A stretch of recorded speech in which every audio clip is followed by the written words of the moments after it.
Historia de Aragón, con Sergio Martínez.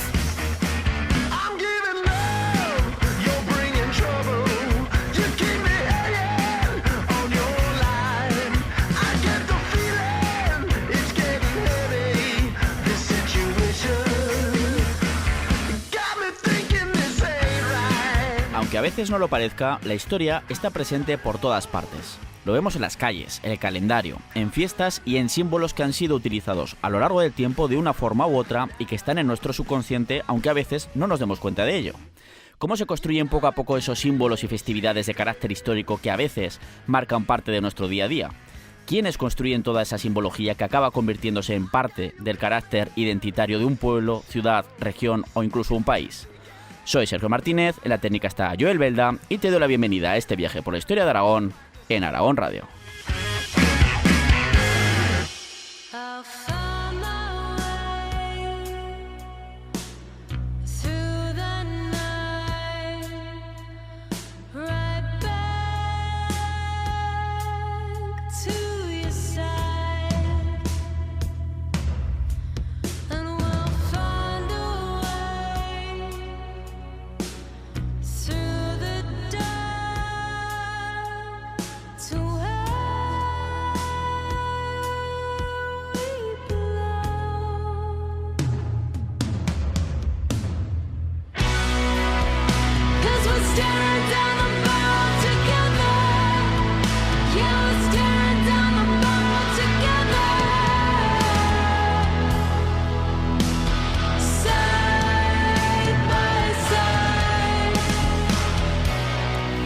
En las 6 temporadas que llevamos de este programa, con 235 episodios con el de esta semana, hemos hablado ya en alguna ocasión de la importancia que ha tenido y sigue teniendo la historia a la hora de utilizarla para darle diferentes usos, especialmente para legitimar unas u otras visiones que van cambiando con el paso del tiempo y con las propias transformaciones sociales.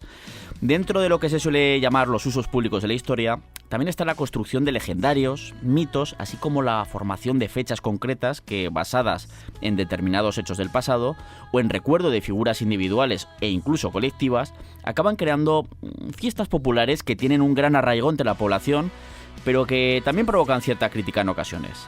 Como ejemplo, tenemos fechas dedicadas a la proclamación de constituciones, viajes a nuevos continentes, batallas o enfrentamientos bélicos. Pero ¿cómo se fueron desarrollando y quiénes creyeron que podían ser utilizados para generar apoyo popular a una u otra causa? ¿Ha provocado este uso público de la historia distorsiones entre lo que se cuenta que ocurrió y lo que realmente pudo suceder? ¿Cómo sigue marcando todo esto incluso nuestro día a día? Como la gran parte de todas estas construcciones identitarias se producen especialmente a lo largo del siglo XIX, ¿quién mejor que nos lo cuente que nuestro invitado de hoy, el doctor en Historia Daniel Aquilloé? Colaborador habitual en este programa, en el momento en el que hablamos este episodio, pues Daniel es profesor del Centro Universitario de la Defensa de Zaragoza, adscrito a la Universidad de Zaragoza, gran divulgador en redes sociales de la historia decimonónica y sobre todo también por medio de sus libros, ¿no?, como Guerra y Cuchillo o el más reciente España con honra, una historia del siglo XIX español, ambas publicadas estas obras por la editorial La Esfera de los Libros. Por supuesto, es un auténtico placer volver a contar aquí contigo, así que bienvenido a los micrófonos de Historia de Aragón en Aragón Radio, Daniel. Muy buenas, encantado de volver aquí a Aragón Radio, que siempre me acogéis tan bien. Hombre, por supuesto, además nos quedamos sin tiempo la temporada pasada porque has estado desde la primera, todos los años has venido 1 o 2 veces y en la quinta pues se nos fue el tiempo y al final no pudimos cuadrar agendas y digo, esta no se nos puede escapar porque tenemos todavía, temas pendientes pues, y además como tú sigues investigando día a día, lo continúas haciendo, además os contaremos alguna cosita curiosa sobre el tema de la investigación a lo largo de este programa, ¿no? Que es que la investigación nunca para en todos los campos, incluida la historia, y bueno, pues a veces cosas que pensamos que ocurrieron o que pudieron suceder de una manera, de repente aparece algo, incluso casi un mes después de publicar una nueva investigación y te cambian algunos esquemas, ¿verdad? Bueno, pues todo este tema que venimos comentando de estas fiestas cívicas o incluso lo que, bueno, el artículo tuyo habla de fiestas cívicas en la Zaragoza de la década especialmente de 1830, ¿verdad? Pero lo podemos llamar como fiestas revolucionarias. Bueno, pues vamos a poner un contexto histórico a todos los oyentes. Primero que quiero que hagas, si te parece bien, un breve resumen de cómo es el proceso revolucionario en esa España del XIX y especialmente a lo largo del primer tercio del siglo XIX, comentando los puntos claves de ese proceso histórico.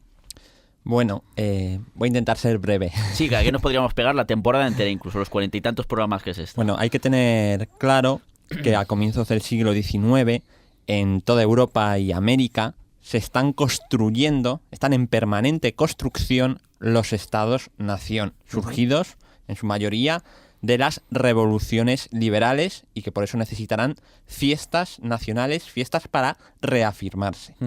¿Qué pasa en España? España empieza el siglo XIX con esa invasión napoleónica de 1808 que da lugar al inicio de la Revolución Liberal Española, que va a tener 3 grandes fases, con las Cortes de Cádiz y la Constitución de 1812, reinstaurada en 1820 durante el llamado Trienio Constitucional, y luego en la década de 1830, a partir de 1833, con la muerte del rey Fernando VII, se inicia una guerra civil, que es la Guerra Carlista, de 7 años de duración, que abrirá un nuevo periodo revolucionario en España, en la retaguardia isabelina, leal a la reina Isabel II. Con lo cual, en esos 3 momentos de instauración del sistema constitucional, liberal, de ciudadanos que eligen unas cortes, que hay una separación de poderes y hay una serie de derechos individuales, es cuando se van a implementar también una serie de fiestas para generar adhesiones a ese nuevo sistema constitucional y a ese nuevo ente que es la nación política, la nación soberana, y que va a recurrir para su construcción no solo a la identidad nacional española, sino a las identidades regionales y locales que sustenten esa identidad nacional. Oye, nos has resumido 30 años prácticamente, las primeras 3 décadas del siglo XIX en 2 minutos. O sea, perfecto. Pero bueno, ese es un contexto, desde luego es el contexto importante, ¿no? Porque además muchas veces, y tú has contestado en numerosas ocasiones a ello, que casi incluso parte de la historiografía se ha llegado a decir que pues la revolución en España no llegó a cuajar, que no se produjo o que fue fallida, que no fue una revolución fallida, una revolución liberal, y ni muchísimo menos, ¿no? Porque en España se produjo esa revolución e incluso habrá gente que la tildará fuera de Europa como de casi incluso peor que la propia Revolución Francesa y de la época más dura de la Revolución Francesa, ¿verdad? Sí, desde luego. En el trienio constitucional, de hecho, 1820-1823, España es el faro revolucionario del mundo. Y las monarquías la ven como la hidra de la revolución, ven los fantasmas del terror jacobino de la Revolución Francesa. Y luego hay que recordar que cuando finalmente triunfa la revolución en 1836-1840, España se mantiene como Estado constitucional ininterrumpidamente, con diversos gobiernos y constituciones, pero constitucional hasta el golpe de Primo de Rivera de 1923. Es un siglo prácticamente ahí. Exacto. Claro, pues pasamos de esas Cortes de Cádiz que durante ese contexto bélico de la Guerra de la Independencia, de invasión, pues se está luchando contra el francés, que además supuestamente dicen, no, es que os traemos las libertades de la revolución, de aquellas maneras, pero bueno, como dijo Robespierre y siempre tratamos de decir, que nadie ama a los misioneros armados.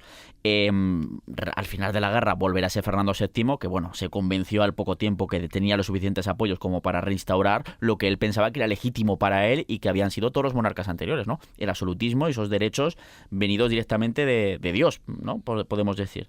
Pero ahí se iniciarán esa lucha con esos intentos de pronunciamientos militares que van fracasando hasta que triunfa el del trienio liberal o constitucional de 1820-1823, la reacción absolutista en el que las potencias extranjeras volverán a reinstaurar en el 23, especialmente Francia, ¿no?, el absolutismo en España, ¿no?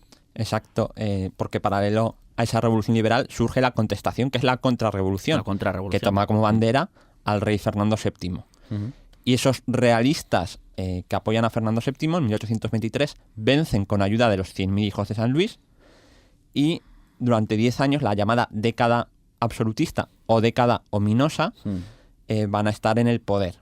Aunque hacia el final del reinado de Fernando VII, cambiará la ley de sucesión al trono y los realistas y sobre todo los ultrarrealistas se alejarán de la monarquía de Fernando VII y tomarán como bandera al hermano del rey, a Carlos María Isidro, lo que dará origen al carlismo. Claro, porque había sectores ya en esos últimos años que pensaban que incluso Fernando VII se nos está ablandando. O sea, el rey se nos está ablandando, está siendo demasiado condescendiente con los liberales, ¿no? Casi. Exacto, porque paradójicamente en los últimos años del reinado de Fernando VII tiene que recurrir a reformas técnicas en la administración para la supervivencia de la propia monarquía administrativa, supervivencia administrativa económica. Sí, porque estaba en bancarrota desde hacía años. ¿Y a quiénes recurre? A antiguos afrancesados.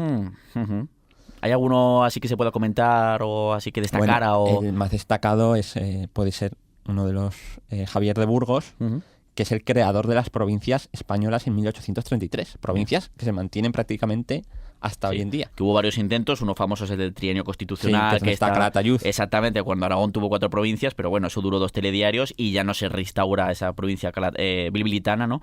Y claro, pues ahí se irán fraguando los que serán esos 2 bandos enfrentados políticamente y también el campo de batalla en esa primera guerra carlista, ¿no? Entre esos que apoyaban a, Isabel, la que iba a ser Isabel II, especialmente a su madre, la regente, porque Isabel II tenía, cuando muere su padre, 3 añicos, ¿no? 3 añitos. No sé si los había cumplido ya o estaba a punto, pero bueno, estaba por ahí.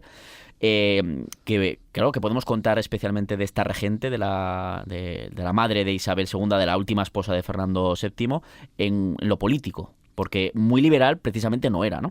María Cristina de Borbón, que venía de Nápoles, cuarta esposa de Fernando VII, era una reina absolutista y lo siguió siendo. Era lo que le molaba. Lo único que, dado el contexto de guerra abierta con su cuñado Carlos María, teniendo el apoyo de los ultrarrealistas, a ella no le va a quedar más remedio que apoyarse en los liberales más conservadores. Los que dicen, vamos a cambiar 4 cositas, pero para que todo siga más o menos igual, ¿no? Hacer un paripé, digamos, ¿no? Exacto, porque además ella siguió con su vida, se volvió a casar, estaba en varios chanchullos económicos, digámoslo así, también con esclavismo, etcétera, pero va a ser tomada como bandera. Y esto, por ejemplo, también va a ser muy interesante en lo que vamos a hablar de las fiestas, porque va a haber un color muy omnipresente, sobre todo en vestido de las damas, en colgaduras, etcétera, en algún atrezo, que es el azul cristino, porque era el azul que vestía la reina María Cristina. Que no se daba puntada sin hilo, desde luego. Pero antes de entrar en todo ello, y especialmente en el desarrollo en aquella Zaragoza que has estudiado de la década de los 30 hasta 1841, si no me equivoco, sobre las diferentes tipologías que tú has ido identificando de esas fiestas cívicas para lograr apoyo hacia una cuestión u otra, son unos años además en los que la población en España, o al menos buena parte de ella, se va politizando cada vez más, haciéndose más participativa de una manera u otra, ¿no? En la política, desde lo nacional obviamente, pero también en lo local, en los pueblos también, ¿no? En las ciudades. Hay que desterrar pues ese mito de que ante la baja tasa de alfabetización que se suele decir, pero ¿cómo podían participar si no sabían leer, si no sabían escribir, si no se enteraban de nada, sino que eran gente que hacían lo que las élites les comentaban? Eso hay que desterrarlo definitivamente según las investigaciones que vas haciendo y que van haciendo los otros autores, o tiene cierto pozo de verdad o no. Hay que desterrarlo. Los estudios de politización popular, tanto en el campo contrarrevolucionario como revolucionario, destierran a esa masa ignorante y manipulable.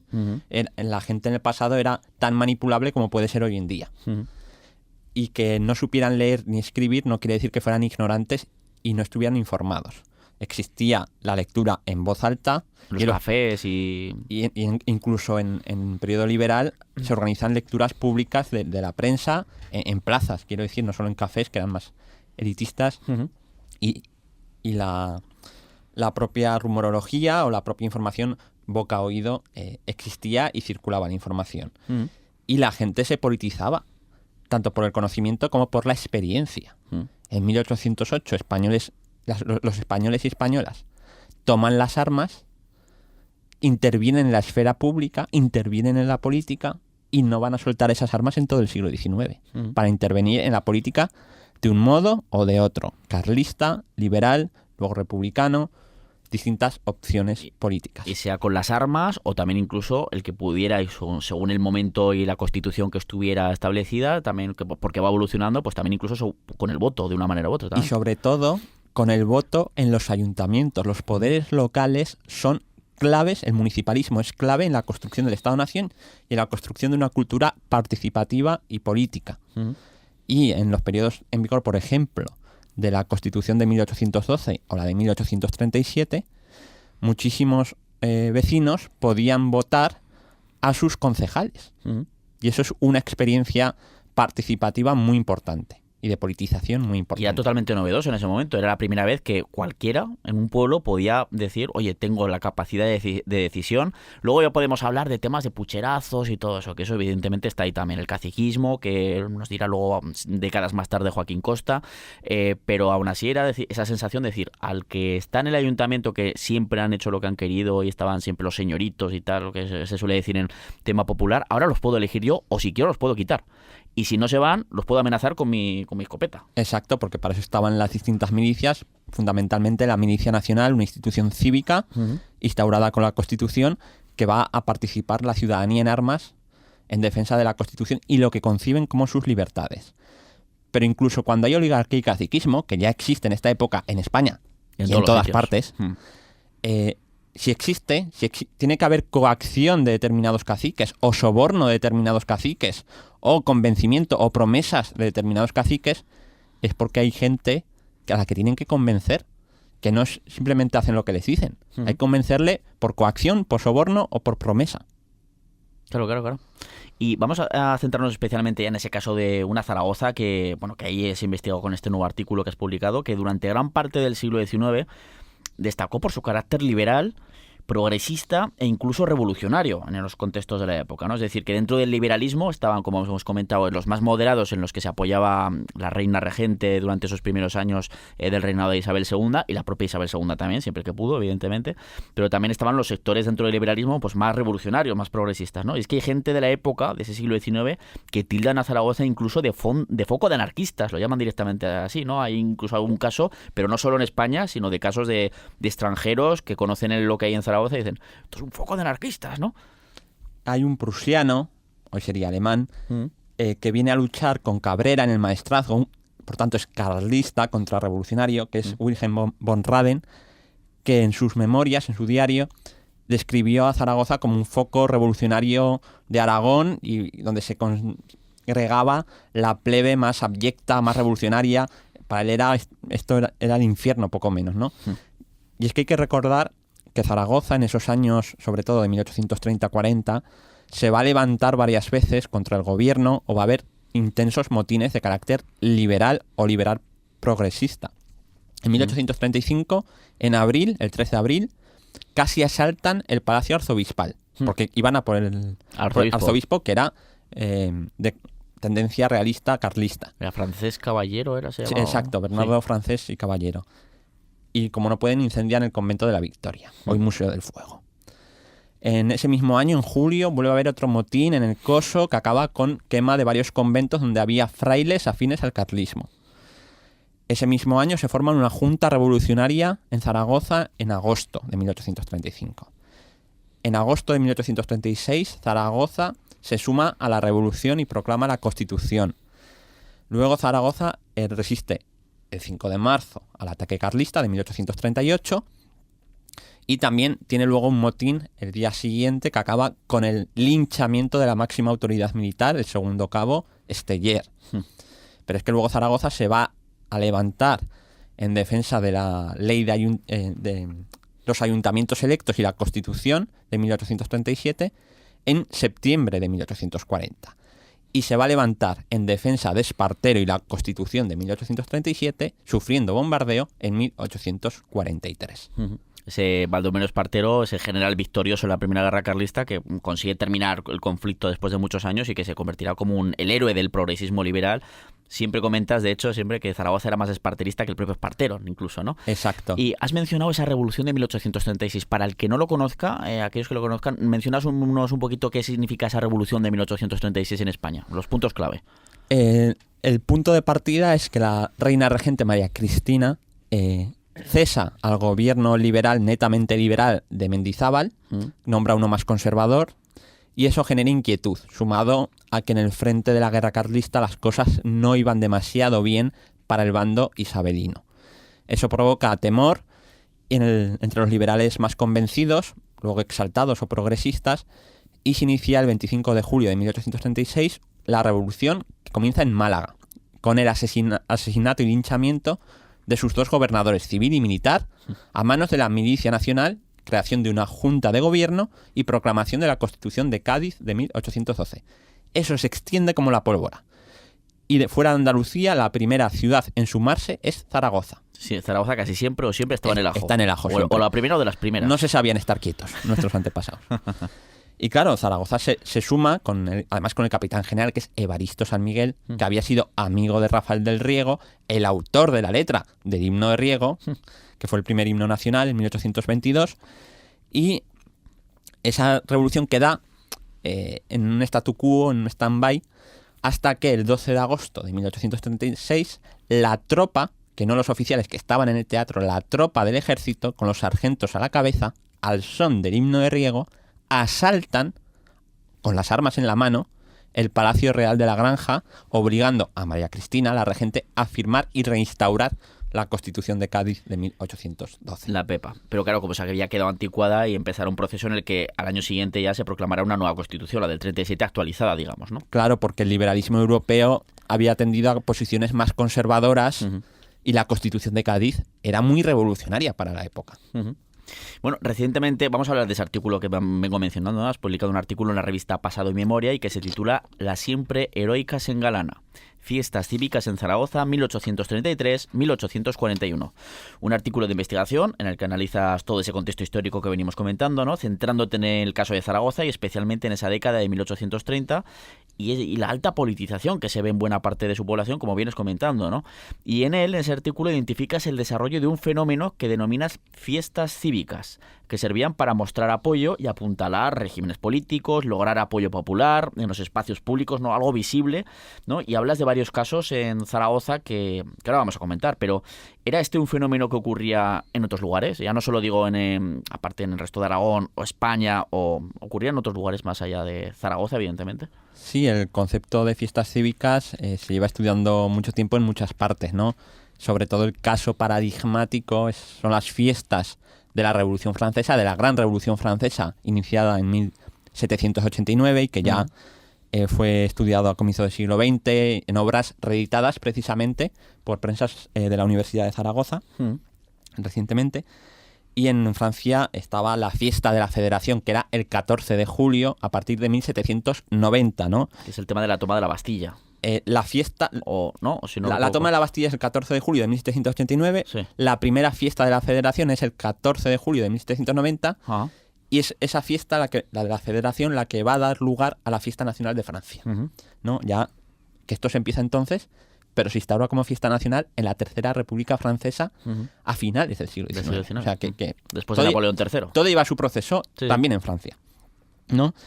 Y claro, la propia Constitución francesa de 1791 afirmaba que, y leo textual, se establecerán fiestas nacionales para conmemorar la Revolución Francesa, mantener la fraternidad entre los ciudadanos y vincularlos a la Constitución, a la patria y a las leyes. Y ese era el fin de estas fiestas, crear comunidad y adhesión a un nuevo régimen. Hacer muestra de poder físico, porque literalmente... Se ocupaba el espacio público. Si viene mucha gente, eso significa que vamos a mostrar a nuestros rivales políticos que tenemos fuerza. Y cohesiona a los propios adeptos. Aparte y genera eso, más adeptos, con lo cual tenía esta fiesta bastantes implicaciones. Y además ocupaban generalmente el centro simbólico de la ciudad. Claro, pero esto pasa en Francia, luego... Bajo la monarquía de Luis Felipe hay banquetes de la oposición cuando prohíben las manifestaciones, que han otro tipo de fiestas. Sí. Los funerales de políticos se van a utilizar como una fiesta revolucionaria también. Esto lo vemos en Los Miserables. Los Miserables, con ¿no? la muerte de Lamarck. de Lamarck. Sí. Es un ejemplo muy vivo y también se utilizará en España y en Zaragoza se verá esos funerales políticos, ¿no? Y claro, en España ha sido muy estudiado, por ejemplo, por Jordi Roca, en el caso de Barcelona, que hay una comparativa también muy interesante con Zaragoza, pero, por ejemplo, también es muy interesante ver estas fiestas en Hispanoamérica, por ejemplo, en Lima, con los trabajos de Pablo Ortenberg, que ve cómo las nuevas fiestas de la nueva República del Perú, tras la independencia en 1821, reciben al libertador, el general San Martín, con el repertorio de recepción de los virreyes españoles anteriores. Casi nada. Lo único que hacen es cambiar el discurso. Sí, pero el aparato de la festividad era la misma, ¿no? En definitiva, nuevos discursos, nuevos lenguajes, el lenguaje del liberalismo y del constitucionalismo, con viejos ropajes y viejos escenarios. urbanos. Es una resignificación. De manual. Como dices en tu artículo también, esas fiestas cívicas van creando y exaltando no solo temas políticos, sino también identidades nacionales, regionales e incluso locales, ¿no? Algo que tiene su eco también en la actualidad, ¿verdad? Que se ha mantenido transformándose, obviamente, pero que ha tenido su eco y, bueno, que lo vemos hoy en día. Sí, claro. Tenemos las fiestas nacionales. En Francia ya hemos mencionado el 14 de julio. En Estados Unidos el 4 de julio con la independencia.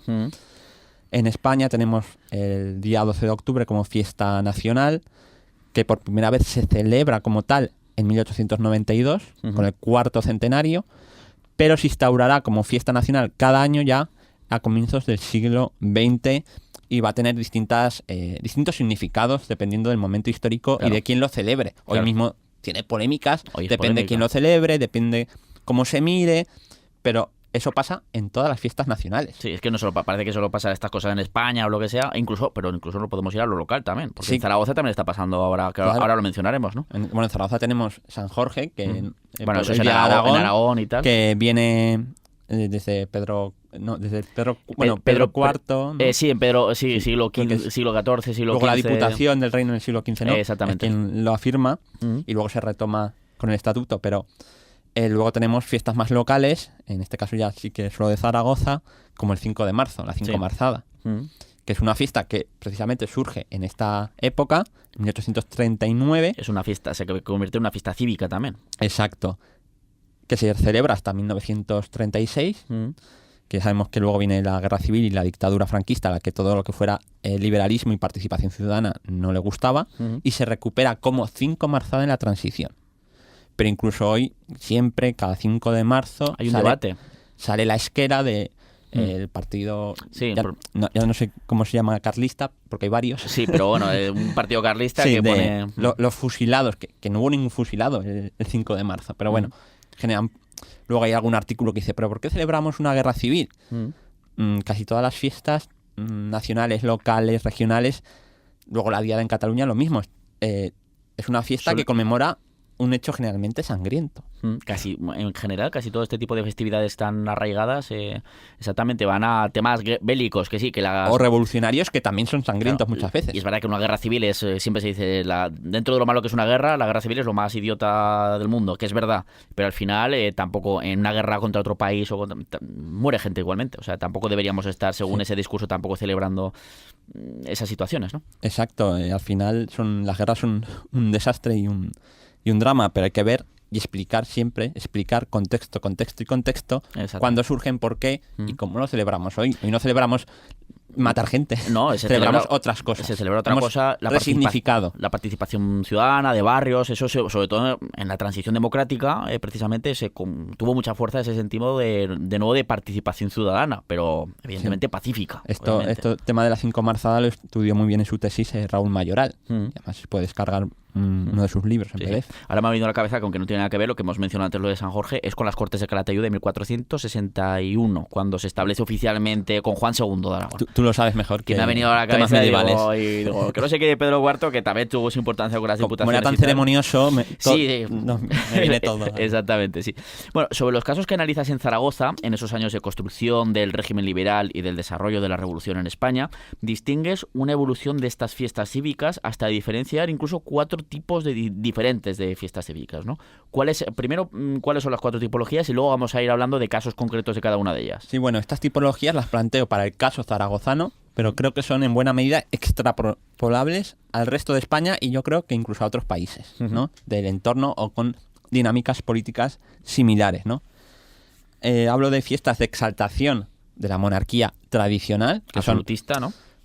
O no necesariamente absolutista, pero sí una monarquía más tradicional que no innova ni en repertorio, ni en espacios, ni en lenguaje. Es exaltar a la monarquía per se, sin necesidad de ningún aderezo de constitucional liberal.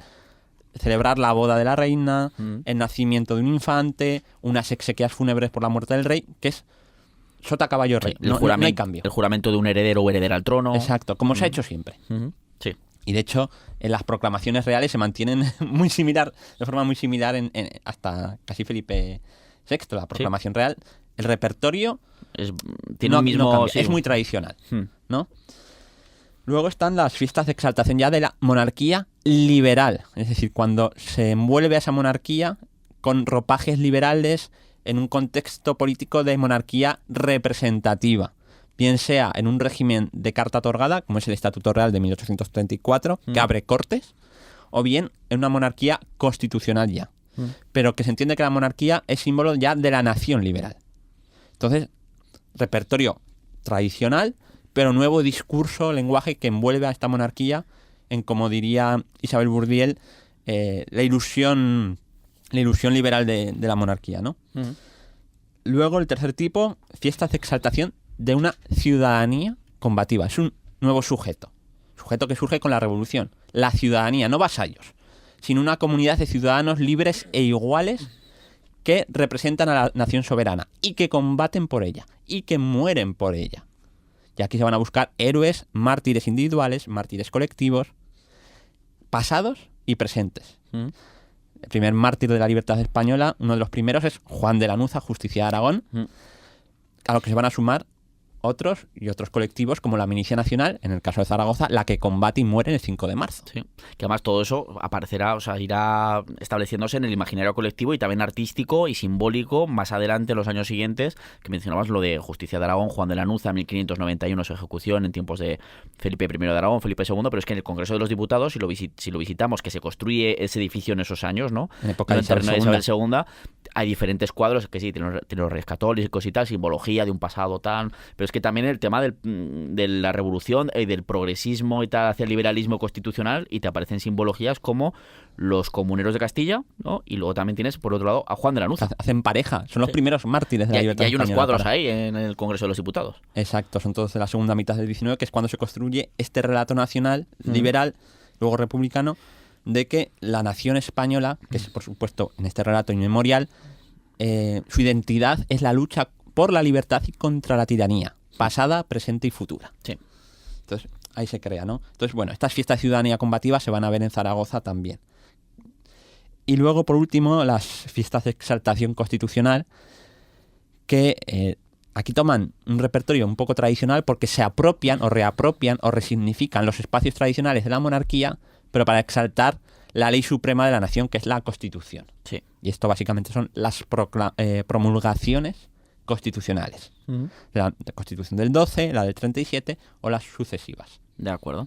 Y a partir de aquí, una vez establecidas estas cuatro tipos diferentes de fiestas cívicas, durante el resto del programa pues vamos a hablar de los casos concretos de cada tipo de fiesta cívica que tú has identificado en la ciudad de Zaragoza, en este caso. Vamos a empezar por la primera que se ha identificado, esas fiestas de exaltación de la monarquía tradicional.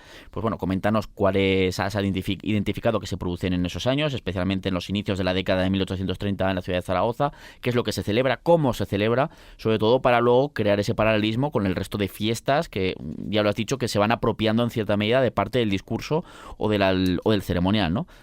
¿Cuáles has identificado? Bueno, podemos comenzar por la jura de Isabel como princesa de Asturias, unos meses antes de la muerte del rey Fernando. Esto nos lleva al 14-15 de julio de 1833.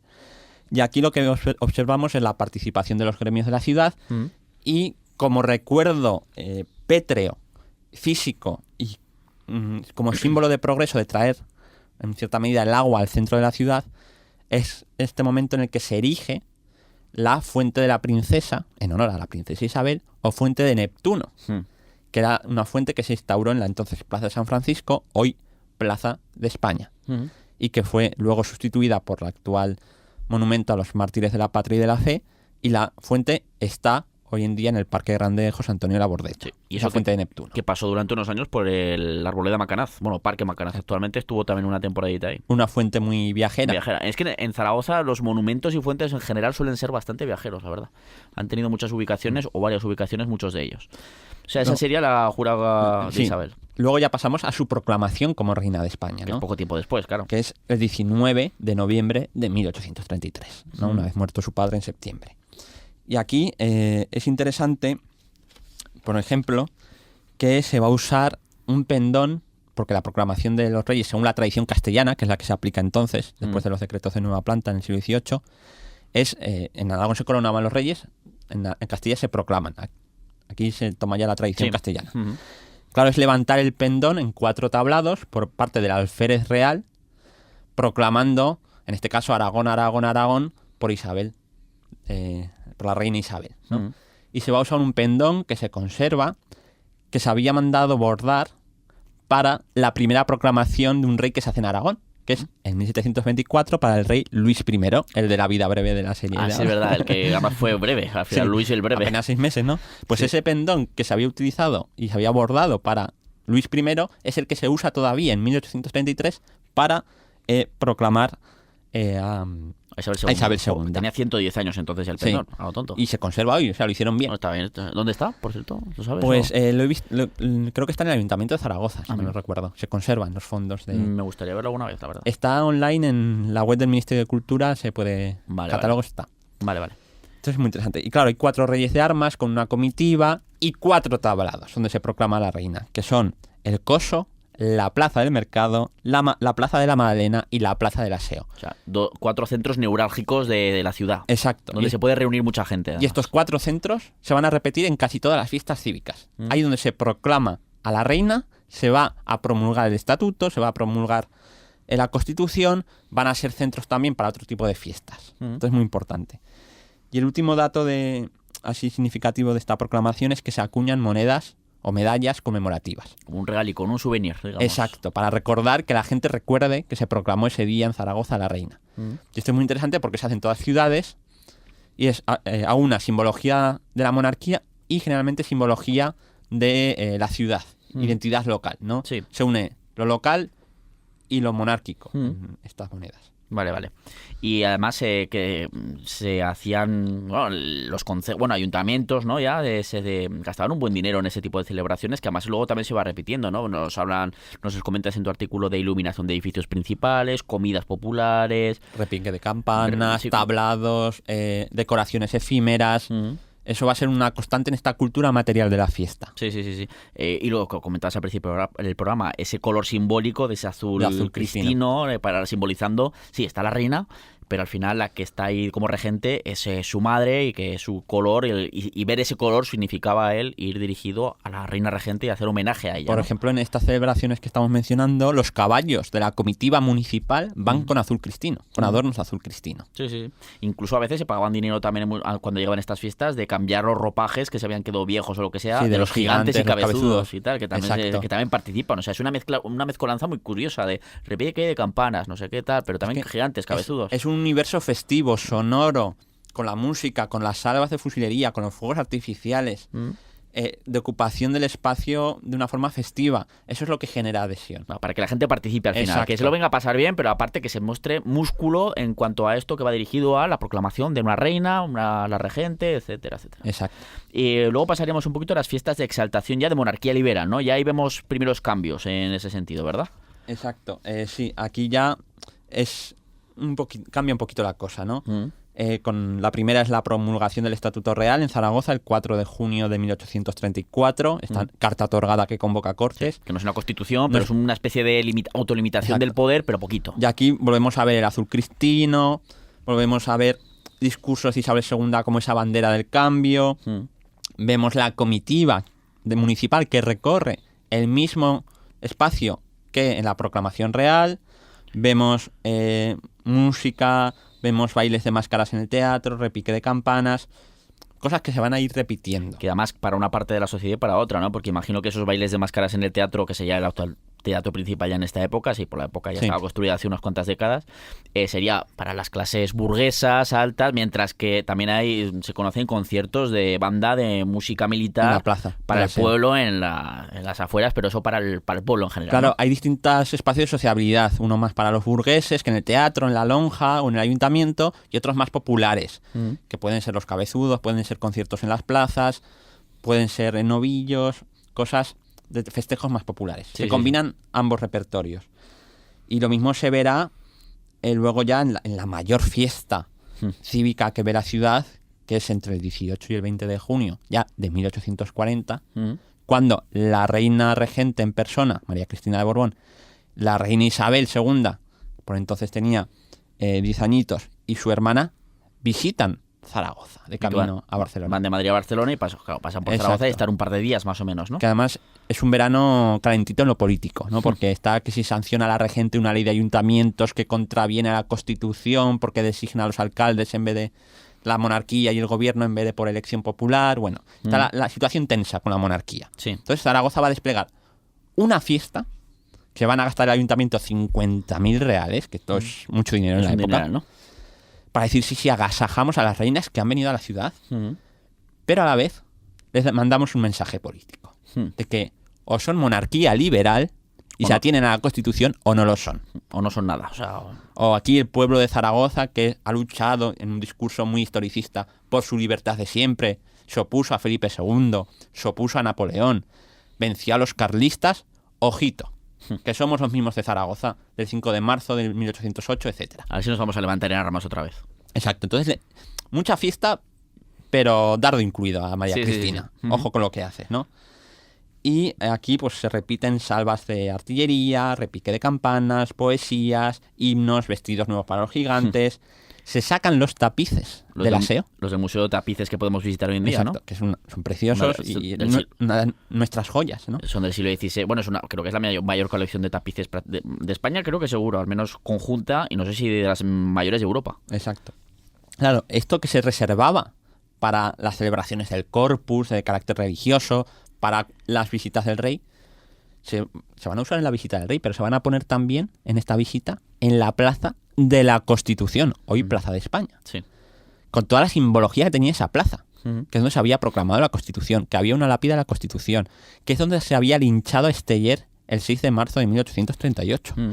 Entonces es como una transferencia de ese hechizo regio y religioso a la nación. Claro, que pues eso, lo que dices, ensalza a esa monarquía liberal, a esa Constitución del 37 y también a los combatientes de la Cinco Marzada que habían luchado un par de años antes y diciendo, ojo, cuidado, Exacto. ¿dónde os metéis? De hecho, se hace entre la arquitectura efímera, se levantan arcos de triunfo en Torrero, junto a la Plaza del Mercado, pero se levanta una pirámide, es que aquí hay un totum revolutum de cosas, una pirámide en honor a los mártires y combatientes del 5 de marzo en lo que hoy sería Plaza Aragón, más o menos, ¿no? Que era justo delante de la puerta de Santa Entonces era María. Glorieta 5 de marzo. Exacto, entonces. se llamaba así, y ensalzan esa pirámide con inscripciones a los héroes del 5 de marzo, a la monarquía constitucional, a la nación liberal, y por ahí entra María Cristina, porque a María Cristina y la reina Isabel las van a recibir al Puente de la Muela. Las mandan un carro que ha hecho un carruaje, donde ponen ya, aquí cambian también colores, una bandera con la enseña nacional rojigualda, que se instituirá como bandera nacional en 1843, pero ya se asocia entonces a la nación. Es una bandera revolucionaria entonces, la rojigualda. También luego les hacen un paseo en el canal en un barco también con la bandera rojigualda. Las alojan en el Palacio del Marqués de Ayerbe, decorado con colgaduras azules. Que ese palacio estaba donde está el actual ayuntamiento, la Plaza del Pilar. Exacto, ¿no? en la Ese calle solar. que iba al Pilar. Sí. Y además esa fiesta hay cosas que no me resisto a comentar. Hay una cosa muy loca, sí. Bueno, hay dos cosas muy locas. Primero, ponen velas y colgaduras por todos los edificios, pero luego hay dos cosas muy locas. Las carrozas o carros que recorren la ciudad de los distintos gremios, que están la de los alpargateros, la del comercio y la de los horneros. La de los horneros que lanzaba roscones. Ole. Una fantasía. Ojalá se hiciera ahora. No solo el reparto que se hace, sino en plan, lánzame un roscón a la cara, por favor. Pero claro, estas carrozas llevaban música, unas llevaban música más clásica, otros llevaban joteros. Algo más baturrista, ¿no? Más baturista. Pero otros llevaban una comitiva, dicen, de guerreros vestidos a la romana, lo que entenderían a la romana en 1840. Algo parecido, sí. Entonces, claro, luego montan un templete en la Plaza de la Constitución neogótico. O sea, hay neogótico, hay romano, hay baturros. Y por si fuera poco, los comerciantes de la ciudad pagan una naumaquia en el Ebro. Con dos narices. Es decir, en Gladiator 2 no pega una naumaquia. Sí, recordamos esos combates navales que hacían. Claro, aquí imagino que no se matarían. Pero aquí en Zaragoza, en el Ebro, sí. No, aquí no se matan. Son como dos barcos que en el Ebro se lanzan como fuegos artificiales. Ole. Entonces, bueno, queda resultón. Eso es algo súper loco. O sea, Pero una naumaquia en el río Ebro, ojo, ¿eh? Esto se lo dices a Néstor Marqués de Antigua Roma al Día y yo creo que eso, no sé si lo conocerá, pero se volvería loco, yo creo. Exacto, entonces es una fantasía este recibimiento, una apoteosis, ¿no?, de la Zaragoza liberal. Y luego hay un puntito más para acabar con esto. Y es que todos los agasajos que hacen a las reinas hacen lo mismo con alguien que les acompaña, que es doña Jacinta Martínez de Sicilia, hacendada logroñesa, duquesa de la Victoria, esposa de Baldomero Espartero. Que hacen prácticamente una equiparación a ella con respecto a la monarquía, ¿no? Exacto. La reciben casi igual como si fuera una reina o una princesa. Exacto, entonces ahí hay tensión. Sí. Porque claro, la reina dice, pues yo soy la reina por sangre tal, aquí está al fin y al cabo, por mucho que es una burguesa de Logroño. O sea, por mucho que tenga pasta y posibles no, y tal, no tiene sangre real. No tiene sangre real. Okay. Y la están equiparando como la ejemplificación de la libertad de España, porque su esposo está combatiendo en el frente a los carlistas y ella está pagando ese ejército. Exactamente. De su bolsillo. Claro, y esto pues evidentemente verá un significado político tremendo hacia pues toda esta construcción del liberalismo, tal, dejándole claro a la reina regente, a la propia reina, presentes en carne mortal, ¿no? En Zaragoza, que aquí lo que nosotros defendemos, sí, la monarquía, por supuesto, pero sí es constitucional, como vienes diciendo, ¿no? Y luego ya por acelerar, porque al final pues no nos queda tanto tiempo y pues aún nos quedan todavía esas fiestas, por ejemplo, de exaltación hacia la ciudadanía combativa, ¿no? Ya no más allá de la propia monarquía y de la Constitución, bueno, la Constitución luego lo mencionaremos, pero vamos a esa ciudadanía combativa. Claro, es que no hay que olvidar el contexto. Estamos en una guerra de 7 años, que el Aragón es escenario principal de la guerra civil carlista, con Cabrera y en el maestrazgo que tiene a los de Zaragoza, los atenidos acojonados. Sí, sí. Entonces hay que exaltar a quien se arriesga, toma las armas y se deja incluso la vida en esa lucha por la libertad. Y se van a exaltar a los mártires de Bilbao, de la serie de Bilbao de 1836, que se celebran en toda España. Aquí tenemos a un canónigo liberal que había estado ya combatiendo a los franceses, que luego está en el trienio y ahora es capellán de la Milicia Nacional, que es Policarpo Romea, un señor de armas tomar, que da unos discursos en el Pilar tremendos. Habla de Numancia, de Sagunto, de Pelayo, de la milicia, del 5 de marzo, y bendice también las banderas de la milicia. Y exalta a los mártires de Bilbao, y luego exaltará a los mártires del 5 de marzo, de 1838. Mártires del 5 de marzo, para los que se erige además un catafalco en el Pilar, que es una estructura de arquitectura efímera, así de carácter fúnebre, con muchas alegorías. Y aquí debo contar, aunque vayamos un poquito mal de tiempo, lo de la investigación. Sí. Claro, yo hice esta investigación con los fondos documentales del Archivo Municipal de Zaragoza y también con prensa, ¿no? Por ejemplo, el Eco de Aragón. Y ahí había una imagen sobre el 5 de marzo que yo identifiqué como ese catafalco que te describen los expedientes municipales. Y lo presenté en un seminario de Historia Cultural de aquí de la Facultad de la Universidad de Zaragoza. Y una de las profesoras del Departamento de Historia del Arte me dijo, eso no es un catafalco. Entonces, claro, me quedé, digo, acabo de publicar el artículo. ¿Ves, además? ¿Y esto que nos demuestra? Que la investigación siempre está en permanente revisión, que es muy importante comunicar los resultados y debatir. Y cuando estás equivocado, como en este caso muy concreto, decir, pues mira, me he equivocado. Tenía esta hipótesis. No volverá a pasar. Tenía esta hipótesis, pero me han demostrado que no es. Entonces, tenemos la descripción del catafalco, tenemos una imagen alegórica preciosa del 5 de marzo, pero que no es un catafalco. Pero bueno, ahí está la investigación. Desde luego que sí. Y luego, un último caso de estos ciudadanos combativos que son exaltados en fiestas, es un caso transnacional, que es un francés, que muere en la batalla de Barbastro del 2 de junio de 1837, dirigiendo a la Legión Francesa contra los carlistas. Claro, y se hace unas exequias en Zaragoza unos días después, ¿no? Al brigadier Joseph Conrad, el 6 de junio de 1837, en la parroquia de San Gil, aquí en calle Don Jaime, le montan un catafalco, parada militar, porque se da un discurso de que estos franceses, igual que los portugueses y los británicos que han venido a luchar por Isabel II, hacen la misma causa, son la causa común de la libertad de España, de Aragón y de Europa. Es que hay un internacional que lucha por la libertad en este momento. Estos combatientes son conmemorados como tal, ¿no? Entonces, bueno, estos son algunos ejemplos de... Y ya para terminar, que además nos quedan un par de minutos apenas, pero ya terminamos con ese último tipo, ¿no? Esas fiestas de exaltación ya constitucional, que ya, pues bueno, son casos ya evidentemente que van a dirigidas a conmemorar las constituciones, ¿no? Sí, en los 4 tablados donde se proclama la monarquía, se van a promulgar las constituciones. Fíjate cómo cambia la cosa, ¿verdad? En muy poquitos años. Claro, en 1833 se proclama Isabel, en los 4 tablados del Aseo, el Mercado, la Madalena y el Coso. En 1836, en agosto, se promulga la Constitución de 1812, la Constitución de Cádiz.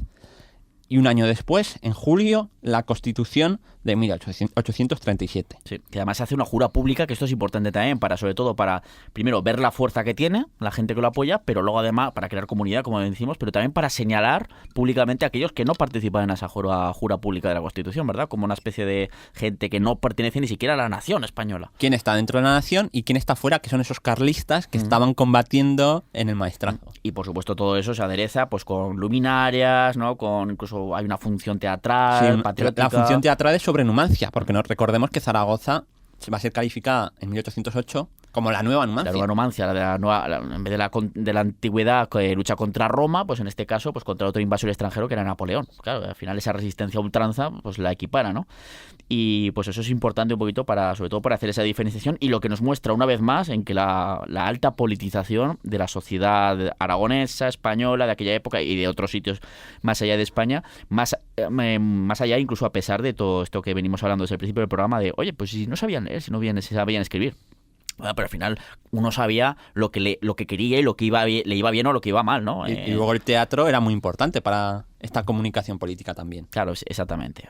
Pues nada, un último apunte que quieras comentar en 30 segundos que se nos ha quedado el tuntero, digas, pues, o un cierre. Simplemente que nos queda mucha historia que investigar y que dar a conocer. Pues oye, muy buena frase y desde luego la corroboro. Y nada, pues como siempre, pues muchísimas gracias, Daniel, por volver a estar aquí y bueno, pues contarnos tus nuevas investigaciones. Y bueno, pues para las próximas ya sabes dónde tienes los micrófonos, aquí este rinconcito en Aragón Radio. Como siempre, un placer. Vamos con la despedida.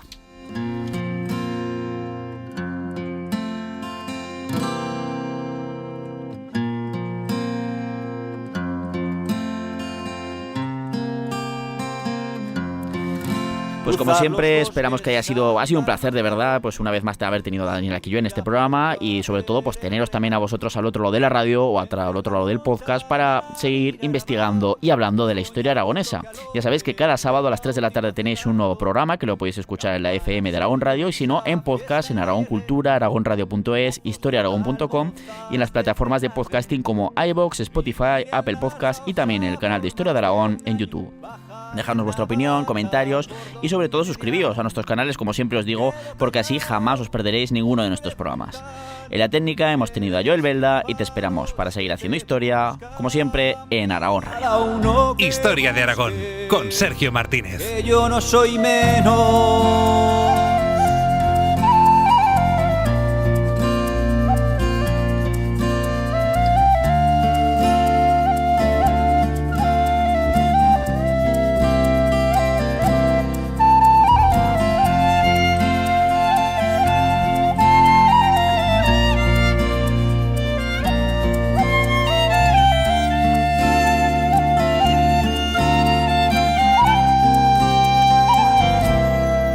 Contar a chicos, escuchar a viejos, antiguas batallas de caballeros, tallar en piedra la vida de tantos hombres y mujeres que por ti pasaron, ver chesos en Oza, plantar batalla, en sótanos la foz, la cabaña, jugar con la vida y ganarse el pan, hacer contrabando por la de Roldán. Quedo callado si preguntan que eres tú para los que te buscan. Pirineo, Pirineo, cada uno que busque, que yo no soy menos.